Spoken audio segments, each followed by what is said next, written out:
He turns to me and he goes, "Hey, are you Russian?" And I thought the question was a little odd. First of all, he didn't know I was German. Why would he ask me of my heritage? And I said, "No, actually, I'm German." And he starts laughing. He goes, "Man, this guy's got jokes." He's like prodding the friend next to him. He's like, "Hey man, this guy's got jokes. Listen to this. Here, man, he said he was German when I asked him if he was Russian." He's like, "Oh, that's funny." and I completely, the joke went completely over my head, right? I don't know why that was funny. I don't know why he asked me if I was Russian. None of this stuff made any sense to me. And he says, "No, no, no, seriously, bro, are you Russian?" And I go, "No, seriously, man, I'm 100% German."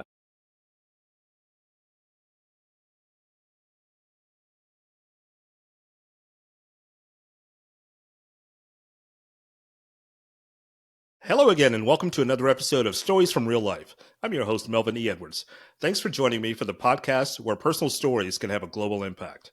This podcast has now reached 72 countries, and one of those countries is Germany, where our guest today, Andy Dietrich, was born. Andy, welcome to the show. Melvin, thanks for having me. I'm looking forward to this conversation. Yes, it'll be a good one. Or it better be. Watch me roll up my newspaper. It better be. So, Andy's book is called Play Stupid Games, Win Stupid Prizes. So, my first question for you, Andy, is what's the biggest stupid prize you've ever gotten for something that you immediately regretted? Okay, so this might be a little long-winded, but this will paint a picture of the shenanigans that young Andy got himself into. The year is around 1990, right? Super Nintendos were hot things back then. Now, keep in mind, in Germany, we got everything a little bit late, right? Movies were translated; they took a while to get there. Nowadays, not so much, but back in the day, things were delayed a bit. So while we were going through the 80s phase, right, the rest of the world, or at least the US, has moved on to the 90s because it was the 90s, right? Super Nintendos took a little bit longer to kind of make their way around. But Super Nintendos were the hot thing, especially when you were a teenager, right? And during that time, during that age bracket. So story goes something like this. I decided to skip school, which was a common pastime of mine for, don't ask me why, just for reasons. I wasn't necessarily the worst kid back then, but it definitely wasn't the best either. I definitely caused my mom some heartache and headache. Innocent, right? Most innocent heartache and headache. Never got into like any kind of like major issues, but like little dumb little things that teenagers would do. So while I was skipping school, I went to a department store just to browse around and waste time and just do what a teenager would be doing when they're skipping school. And they had the Super Nintendos out for display, and you can sit there and play the games if they had them turned on. If they didn't, then you kind of SOL. But I noticed that in one of the display cages, they had a packaging for a Super Nintendo game that was kind of opened up in the back. And if you looked at it through the right angle, through the right, like the display cage angle, like I said, you could see the game hanging out almost like it's begging to fall out of its casing. So me, in my infinite wisdom, I don't know what drove me to do the next thing I did, but I didn't even have a Super Nintendo. But I decided, look, it's an easy grab. Yes, I would be shoplifting, but I decided there's no one around. I'm not hurting anyone. It's a big department store, and they're going to notice one game missing from their assortment of hundreds or thousands. So I reached in with my little teenage arm and then grabbed the game out of its packaging, and I twisted it in just the right way. Think of like the Terminator 2 scene where I had to twist the gun to get the gun through the cage, right? Same kind of movement I had to do to get the game out of its display cage. And I put it into my jacket pocket, and I thought I got away with it. So I walked out slowly. If there's one thing that movies taught me is that when you commit a crime, you walk away slowly. You don't run. You don't want to draw attention to yourself.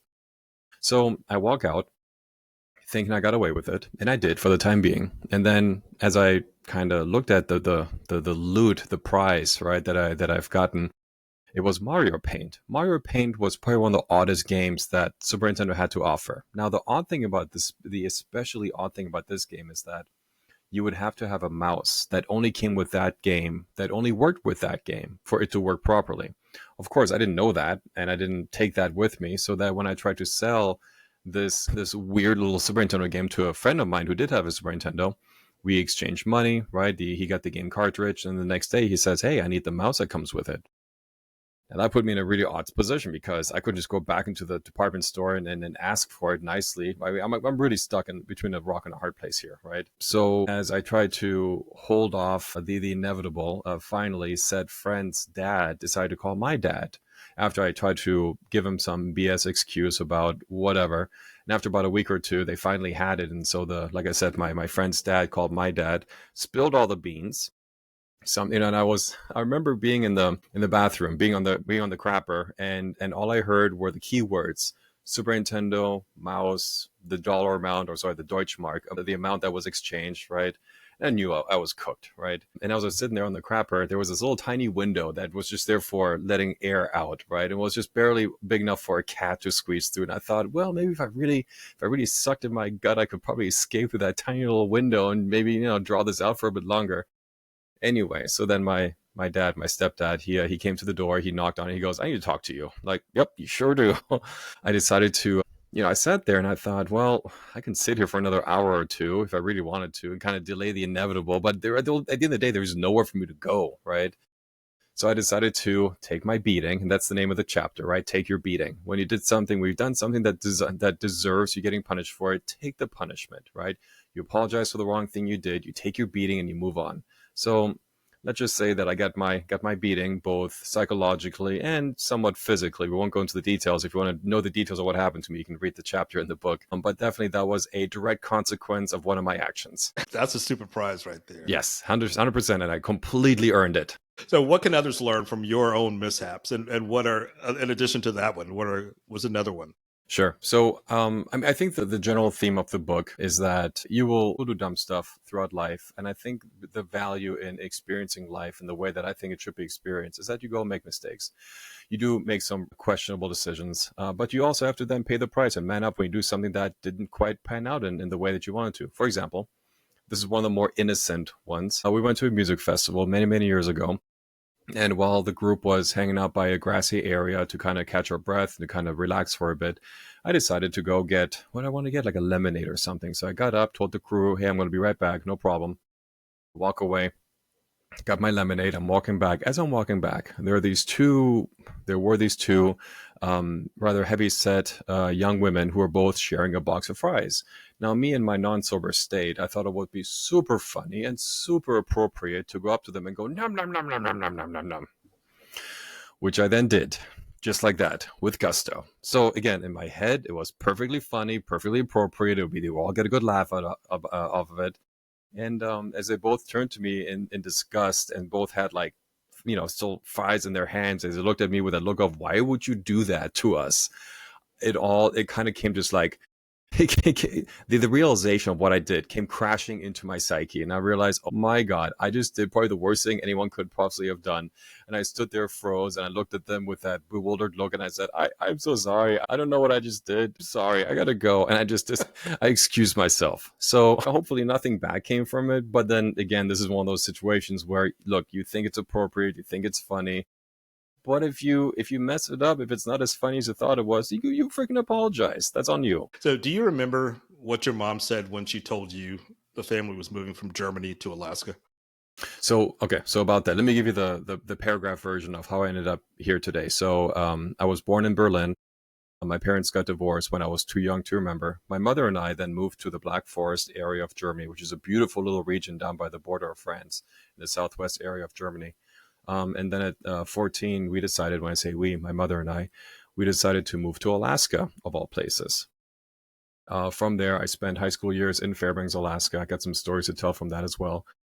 At 19, I joined up, did military service here for the United States military. That was an interesting little experience as well. I did 4 years in Camp Pendleton in Southern California. And then as I got out of that in 2004, I moved to Vegas, where I've been ever since. Okay, so that's the quick paragraph version of how I started and how I ended up here. The discussion went something like, well, my mother's always been very much in touch with her spiritual side, and she had this yearning, this yeah, I guess yearning is the best way of putting it, to want to at least visit Alaska, if not to move there. Now, Alaska is a pretty far away place, especially from Germany, right? People from Europe don't often, migrate or immigrate to, Alaska, right? So she went to go visit the state a couple of times, and she came back one day and she goes, "Andy, one day I want to move, and get our stuff and then move everything we have to Alaska."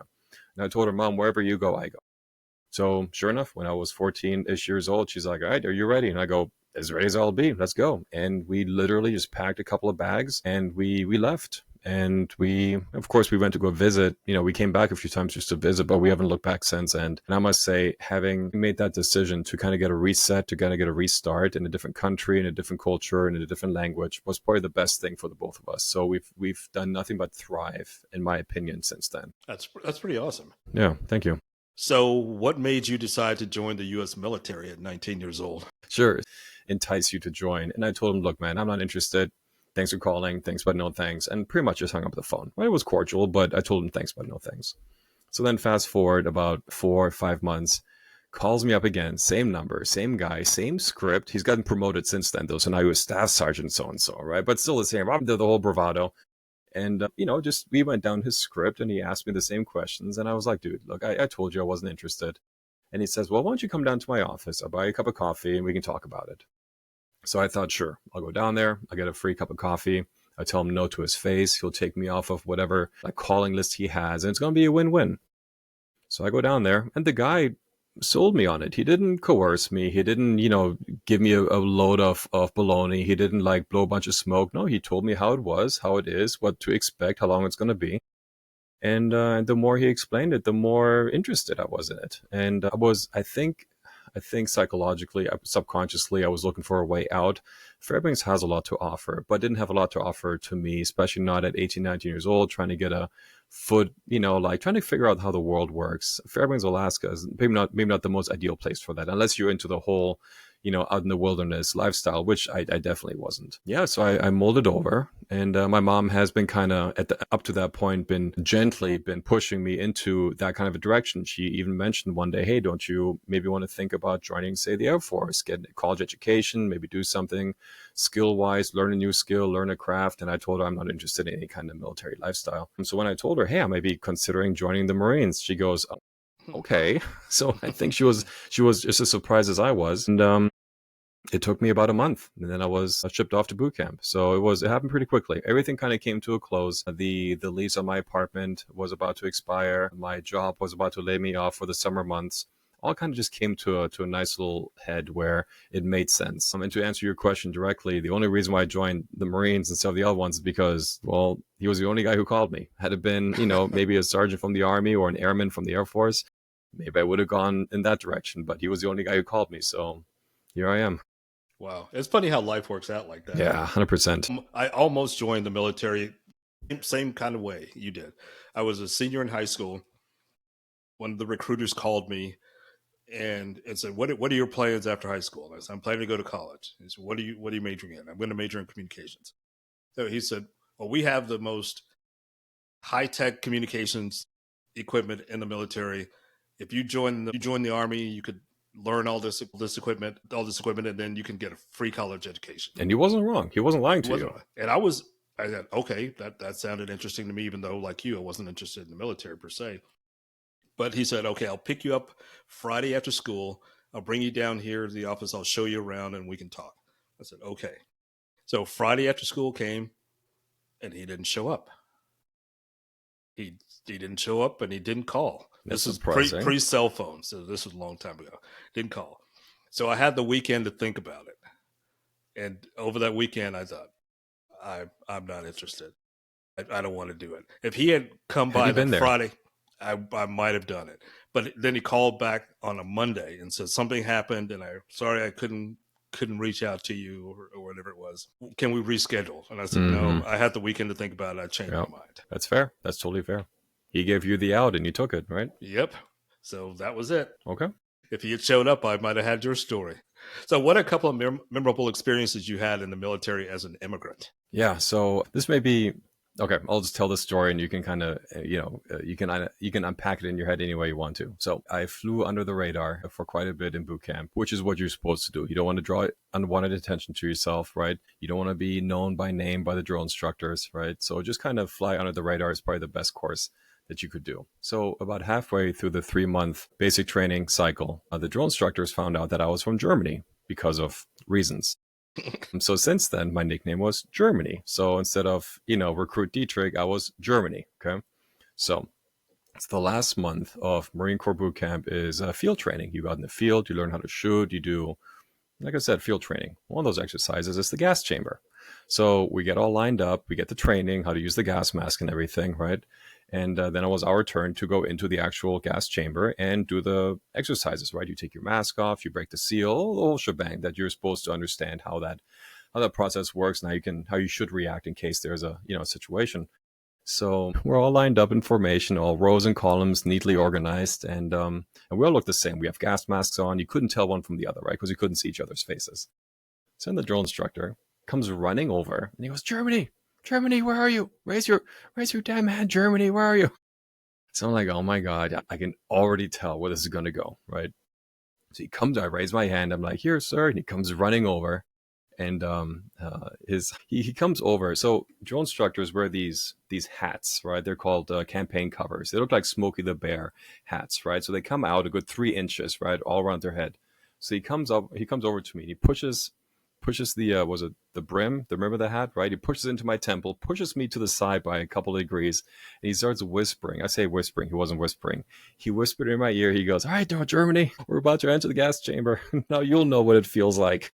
Oh, And what do you? And he said it just loud enough for everyone around me to hear it. And of course, they all start chuckling, and I couldn't say anything. What am I supposed to do? Nothing. I just sat there and said, "Good to go, sir." wow. There is no way you respond to that. There's nothing There's you no can comeback. say. Nothing you can say, right? The other story I'll tell along the same lines. I don't mean to offend your Jewish audience. There's nothing malicious about my storytelling. I hope that comes through in what how I explain it. But the other story I do want to share along the same lines. So I was stationed in Pendleton about 2 or 3 years in, and one of our company commanders, he was a captain, Captain Morrison, Abe Morrison, right? Good old wholesome Jewish boy from I don't even know where he's from, but good wholesome Jewish man, right? And he found out pretty early on that I was from Germany, so he would every so often use that as an excuse to strike up conversation and to remind us of our mutual heritages, right? And he's an officer. I'm enlisted. There's this gap, this divide, this respectful distance that you're supposed to have, right? You salute all officers, you call them sir, all that good stuff. So when he talks to you, you better listen, you better pay attention. So one time he comes over to my desk and he goes, Dietrich, I'm like, good afternoon, sir. What can I do for you? And he goes, you probably killed my ancestors, didn't you? And so, okay, so I'm sitting there, right? A young Lance Corporal, a young E3 talking to an O3, right? An officer captain, right? So again, on my right hand side was my shoulder angel saying, you tread with caution. He's an officer. You want to piss him off too much because bad things can happen to you, right? That was my shoulder angel on the right. And the little devil on the left said, yo, he opened the door, you stepped through it, YOLO, right? YOLO. This is before YOLO was a thing, right? But I'm pretty sure my shoulder devil said, you play stupid games, you win stupid prizes, okay? So I stand up to the position of attention, which is the way you're supposed to address an officer, right? And I said, well, sir, apparently not the right ones because you're still here, sir. Wow. Hey, man, when you play stupid games. I'm scared to ask what he said in response. No, he knew that it was just poking fun at me. We had a good little rapport. We had a good professional friendship. And he definitely knew that I, on occasion, would fire back at him. And I think he enjoyed the kind of back and forth. But again, it was respectful as a comeback like that could be. But it was never unwarranted. So in my defense, he opened the door. I walked through it. Or as I like to say when somebody does something, you throw it across the plate, I'm swinging at it. Well, as a baseball reference. Totally fair. Totally fair. So is that what you mean when you talk about life being similar to Blackjack? Okay, so that's a different story. Thanks for giving me the layup on that one. Okay, so this one is a little more introspective. Okay, so let me back up a little bit. If you get a chance to read the book, you'll see that's sectioned off into two parts. The first is my silly stories. It literally is called Part the First, Silly Stories.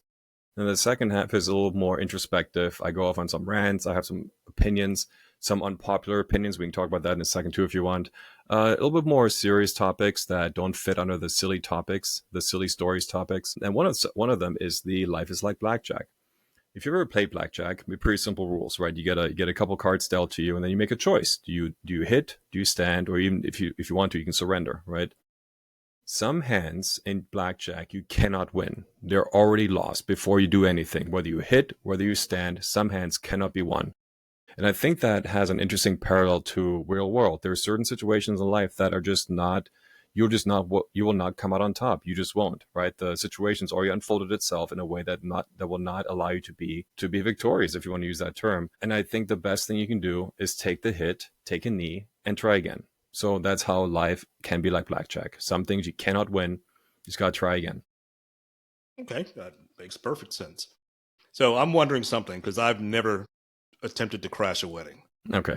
What happens when you crash the wrong wedding? Okay. So my good friend Tyler got married, and he invited me out to be part of the wedding. Now, of course, as a good friend, I would say, as a good friend, you do say sure. And it was here in Vegas, so I didn't have to go anywhere. So I show up, and I quickly realized that, look, I know Tyler, my good friend Tyler. I've met the bride to be once or twice. I know what she looks like, but I don't know much of their extended family. I really don't know anyone that could or would attend this wedding. So go to this chapel that had a couple different like waiting rooms or ceremony rooms, whatever you want to call them. There's a ton of them here in Vegas. I pulled up to the right place, but then as I saw people shuffling into one of the ceremony rooms or whatever you want to call them, right, the halls and whatnot, I decided, hey, this might as well be the one I need to be in, right? So I go sit down. You can tell people are getting situated. It's still a bit of time before they actually do the ceremony. Make small talk with the people around me, start making friends. Turns out they're from Australia, good people. They're here for the weekend, obviously here for the wedding. And we get to the point where we all take pictures together. Like we become best friends for the next 20 minutes or so. And then as I sat there for a bit longer, it finally dawned upon me, like, wait a minute, my friend Tyler, okay, he's white. The bride is Asian. Okay, we have a bunch of Australians here and a bunch of, well, it looked like they're from Asia, but I can't really tell. It dawned upon me that I may be in the wrong area. So I turned to one of I think the gal sitting next to me. I go, hey, this may be a really weird question, but whose wedding is this? And she looks at me kind of funny. She goes, well, it's so and so and such and such. And I'm like, I need to go. Excuse, they're like, where are you going? I'm like, I'm in the wrong wedding. So I excuse myself. I leave. Finally, like just go right down the like hallway to the other reception hall. I go into the next one over. I'm like, okay, I definitely recognize a few people here. I'm at the right place now. And they were just ready to get started. I was there right in the nick of time. So then after the ceremony ended, we all walk outside, we all shake hands and take pictures and everything. As we're doing that, I see the other group coming out of their ceremony, right? So I go walk over there, and then the friends I made friends with, they're like, oh, where'd you go? I'm like, well, I was in the wrong place. And I said, hey, thanks for being awesome with me. Thanks for being cool with me. If you ever decide to like flip through those pictures that we all took, you can point at me and say, that idiot crashed the wrong wedding, and we can all have a good laugh about it afterwards. So it was all innocent. It was all good fun. But that was the day when I crashed the wrong wedding. Well, you didn't really win a stupid prize because you made friends out of that. That's true. Yeah, win-win.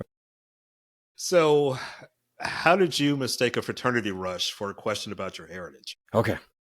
This is the first story in the book, which I think sets the pace nicely for the rest of the stories. So I decided to leave the corporate life and go to college. University of Las Vegas here in Nevada, UNLV, was very appealing to me. Why? Because Hollywood promised me those awesome college years, right? Me being a little bit older, coming out of the military, I think I was 25 years old. I was promised by Hollywood these great, fun, college days with parties and good experiences and good memories, right? So I think it was my second semester in, I decided to join a fraternity because, as one does, you want to have a good time. You're told, hey, Greek life is the way to go. So I show up to this event where there's a bunch of brothers of the fraternity and a bunch of potential future brothers, right? The pledges, the future pledges of the fraternity. So I sit down at this round table, shirt and tie, right, as a semi-formal event. And the guy next to me, he must have been a brother of the fraternity. He turns to me and he goes, hey, are you Russian? And I thought the question was a little odd. First of all, he didn't know I was German. Why would he ask me of my heritage? And I said, no, actually, I'm German. And he starts laughing. He goes, man, this guy's got jokes. He's like prodding the friend next to him. He's like, hey, man, this guy's got jokes. Listen to this. Here, man, he said he was German when I asked him if he was Russian. He's like, oh, that's funny. and the joke went completely over my head, right? I don't know why that was funny. I don't know why he asked me if I was Russian. None of this stuff made any sense to me. And he says, no, seriously, bro, are you Russian? And I go, no, seriously, man, I'm 100% German. I don't know why you keep asking me that. And he says, oh, you're funny, dude, you're funny. And I go, I think he saw the despair in my eyes, and he finally realized this guy clearly has no idea why this is funny. He goes, oh no, dude, are you are you rushing? And I go, I don't know what that means. He goes, are you rushing? Okay, the term is when you want to try out for a fraternity, you're rushing. You're rushing the fraternity, right? Like the verb rush. And I was like, okay, well, that makes a lot more sense now. Yes, I am rushing the fraternity. Yes, I am. And then after we got a good laugh, he goes, "Why did you think? Why did you think I asked you if you're Russian?" I go, "I don't know. I was just as bewildered as you were by that question. It made no sense." Yeah, one accent sounds the same as another one. Who Russian, knows? rushing, Russian, right? When you say, "Are you Yeah, Russian?" "Oh, I'm German German." accent could be German. It's Right? on the other side of the world. That's It's not right. the United Over there. States. It's Americans not the don't tend to U.S. be. It's outside the U.S. Right? Yes, exactly. People in the United States don't tend to be that great at geography unless it involves a war. Yeah, or That, oil, or yeah, or TikTok trends or whatever. Don't yes, get me exactly. started. So your book tackles everything from awkward cultural misunderstandings, like the one you just explained, to the wild adventures of military life. So what inspired you to write your book? Yeah. I think, okay, so it's always been a bit of a passion project, like a labor of love. I realized that I was telling the same 20 stories over and over and over, right? And just like a comedian doing a bit, once you tell the same story over and over and over, just like in your personal life, you get the timing down, you get the punchline right, you get all the things that make a good story a good story, you get all those things kind of dialed in. And I realized that, hey, these stories for the most part are always fairly entertaining. There is almost always some sort of like a aha moment where someone can say, I can take something away from that, right? There's some sort of introspective realization after that, hopefully, right? And as I kind of unpacked the stories I was telling and some of the opinions I had, and I do have an opinion on a lot of things if you couldn't tell by now. But there are some more serious chapters in the book, right, where I talk about some self realizations and some self improvement that I had to undergo to become the person I am today. And there are some times when I'm quite vulnerable in the stories that I tell, right? So it's not just all fun and games. It's Andy being Andy, right? And I'm pretty, like I said, I'm pretty open in certain parts of it where it's like, yeah, that took a little bit of courage too to write about some things that are not easy to talk about. And as I kind of noodled on the stories, kind of molded over, I thought, hey, maybe there's enough here to actually write a book. And I started writing down as the topics came to me, as I would share these stories, I would make a note. Oh, talk about this topic. Oh, talk about that short story. Because you can't just bring them out in one setting. Like it takes time for you to remember them, right? And as I start putting them together, as I start forming the words and the stories and the paragraphs, I came to, I think it was at the 100-page threshold. I thought to myself, I have something here. My worst fear, not the worst fear. I have other fears, but one of the frustrations I would have had was, hey, you put all your effort into this book, and it's 60 pages. That's not a book. That's a pamphlet. So I wanted to have something a little bit more meat to it. And like I said, once I crossed the 100-page threshold, ended up becoming like 160 pages. And I thought to myself, I got something here, and I'm really happy with the result. I'm proud of what I've done, and it took about 2.5 years from start to finish. Now that's also with 3 months off here, 4 months off there. Like it came in bursts, right? It came in waves. But then the last push to get it all done, like I was glued to it. I saw the finish line and saw the light at the end of the proverbial tunnel, and I just pushed through it. And I got it published, and I'm happy with the result. So here we are. Nice, nice. All right, I've got a couple more questions about Sure, stories that are contained in the book. I want yeah, to hear more hundred details. percent. All right, so this one first. Chipotle.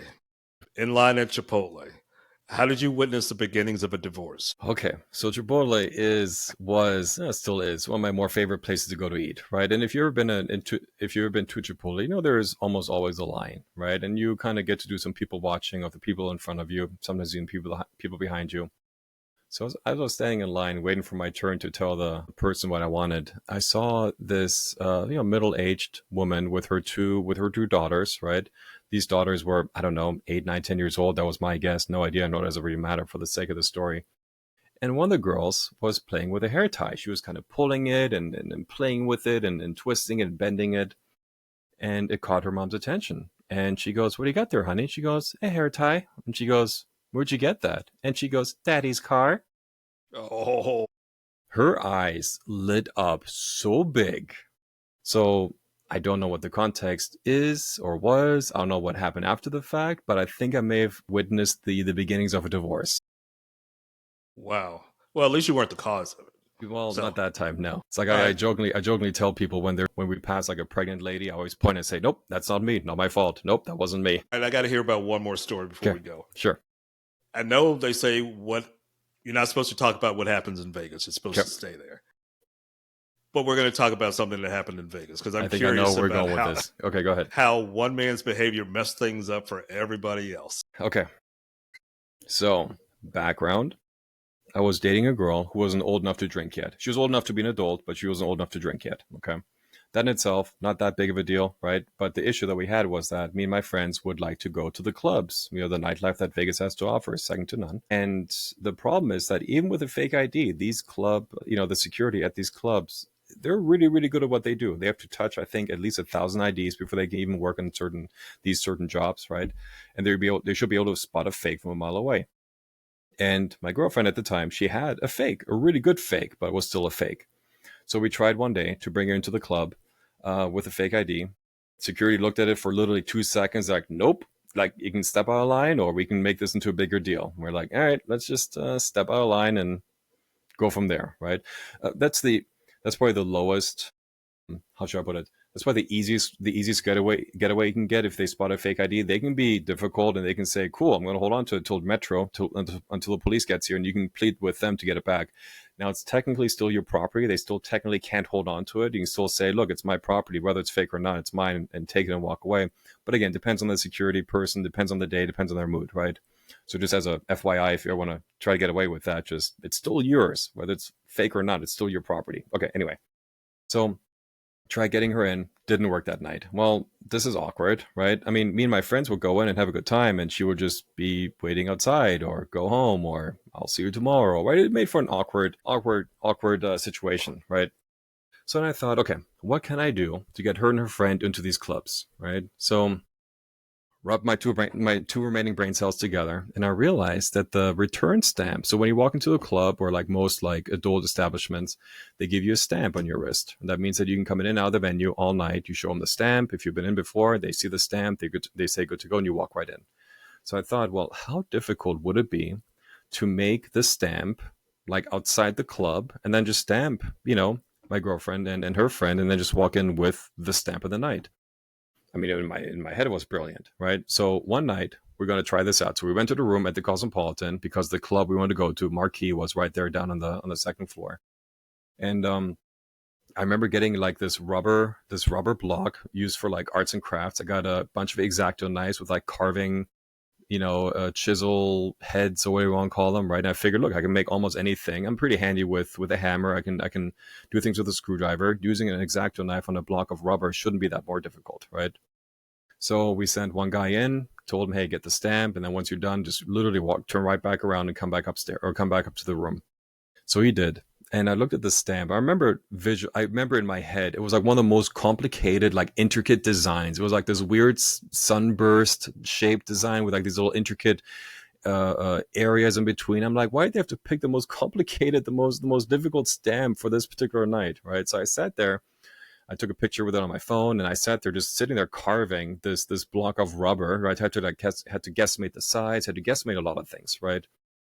In the meantime, we had like 8, 9, 10 people in the room drinking, partying, pre gaming and all that. And I'm like, hey, Andy, how we doing? I'm like, we're doing. I'm not quite sure how it's gonna work, but A for effort, right? So I finally got done about.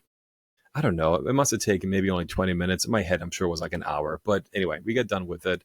I look at the stamp and I go, well, it's not great. Like there are definitely some mistakes I made. There's some lines I didn't quite connect, but let's give it a shot. So we dipped it in ink, put it on someone's wrist, and then we held the wrist with a fake stamp up to the wrist with a real stamp. And we're like, does that look about right? And they're like, well, you squint a little bit, and if you don't know what you're looking for, yeah, I'll buy that. I'm like, okay, well, let's give it a shot. Like we're already here, might as well, right?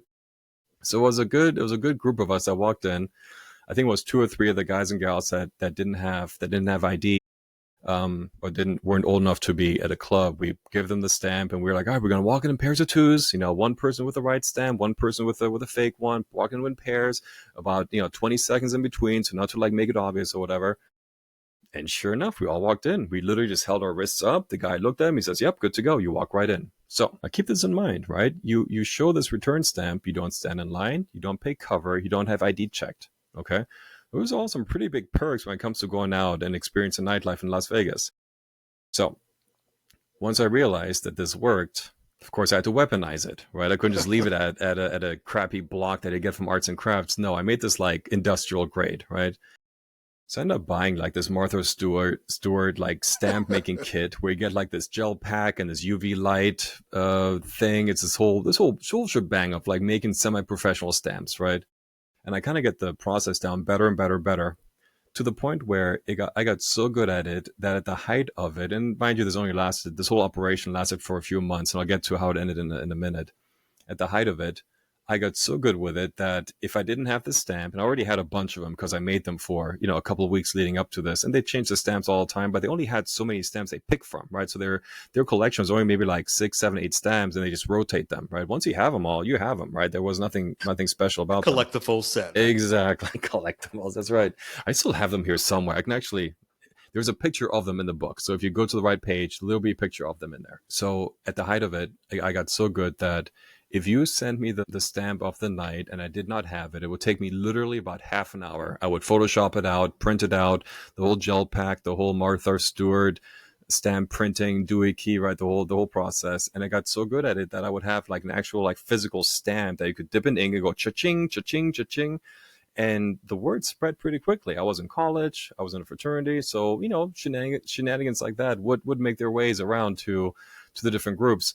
So it got to the point where I would have people at one point. I think there was like 30 people at the house pre-gaming, getting their drink on, being loud and obnoxious, waiting for the stamp to get done. Because look, if you can save yourself $60 in cover charge, don't have to wait in line again, and you don't have to check for ID. Those are perks, right? Especially when you have a big group want to go to the same place. So they would leave, either 10 or $20 a piece on the table, $10 for a slow night, $20 for a busy night, and that would pay for my drinks, for the night. So it was a win-win. So then the way it all came crashing down was I had two female friends hit me up on a Wednesday. They said, "Hey, we want to go to such and such club. This is the stamp. Do you have this one?" Like I said, "Sure, no problem. Come on over." Came on over, stamped them. I said, "It's on the house. You girls enjoy." So they leave. And about half an hour later, they give me a call. They're like, "We can't get in." Like, why? What's up? Did the stamp not work? Every so often, the stamp wouldn't work. The color wouldn't be right. The size would be off. And someone was paying attention. They're like, "No, you can't come in with this." And they would just have to leave, right? No big deal. But they said, "No, we can't go in. We can't go in." Why? Why not? What happened? Well, they're checking IDs at the reentry line. I'm like, well, I can't help that. That's outside my skill set, right? I don't know what to tell you. So after that, so what must have happened, in my opinion, someone got smart. Someone told someone that shouldn't have been told. A rumor goes it was a disgruntled ex-girlfriend of mine who found out and blew the whistle. Who knows? Don't know. I wasn't there. I don't know all the details of how it kind of came to a halt. But long story short, the clubs found out and they all talk to each other, right? So once one security department of a club finds something out, they do communicate, right? They talk to each other. And literally overnight, they checked IDs at the reentry line, and they still do that to this day. That's how I say I messed it up for everybody else. So if you're used to just going in from back in the day without ID check, and they check it now, that was absolutely my fault. That was Andy. Yes, Andy 100%. All right, Andy. So for our final question today, what advice would you like to share with the listeners? I think. When you play stupid games, you win stupid. No. Okay. How about this? I think life has a really interesting way of exposing itself to you, but you also have to take the chance and take those opportunities when they come to you, right? There's an old saying that said something like, when you come to a road in the fork, you take it. Case in point, I was traveling in Europe several years ago. And one night I was ready to call it quits, go to the Airbnb that I had and turn in for the night. And then something told me, hey, there's a wine bar right here. Why don't you just stop in and have a drink, and then you can go to the Airbnb from there. Sure. So I go inside, have a drink, start conversing and socializing with the people already inside. There was 2 couples from the U.S.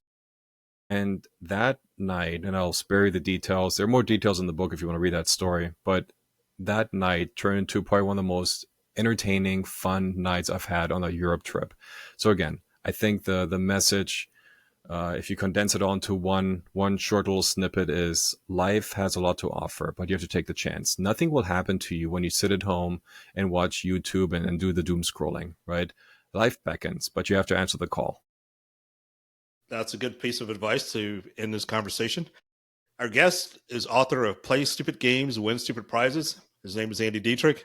Andy, thank you so much for being here today. I've really enjoyed this conversation. Melvin, thank you for having me. If I can do the quick plug for the last little bit that we have Yes, here, if go you ahead. go to either you can punch in the name, either my name or the name of the book, into Amazon, or if it's just too much to remember, if you go to andysbook.com, one word, andysbook.com, there's a picture of me holding it up. There's a link to Amazon, and I would totally appreciate your patronage. Yeah. So if you liked some or any of the stories that I shared with you, I think you'll enjoy the rest of them.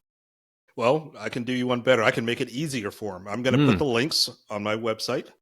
So please go to my website at podcastreallife.com for more information about Andy and the things that we discussed today, including links to his books and to his Awesome. website. So that'll Thank make you. it easy for you. That's great. That's it for today's episode of Stories from Real Life. Join us again next time for another chance to learn from each other. Until then, don't forget to shine your light wherever you go.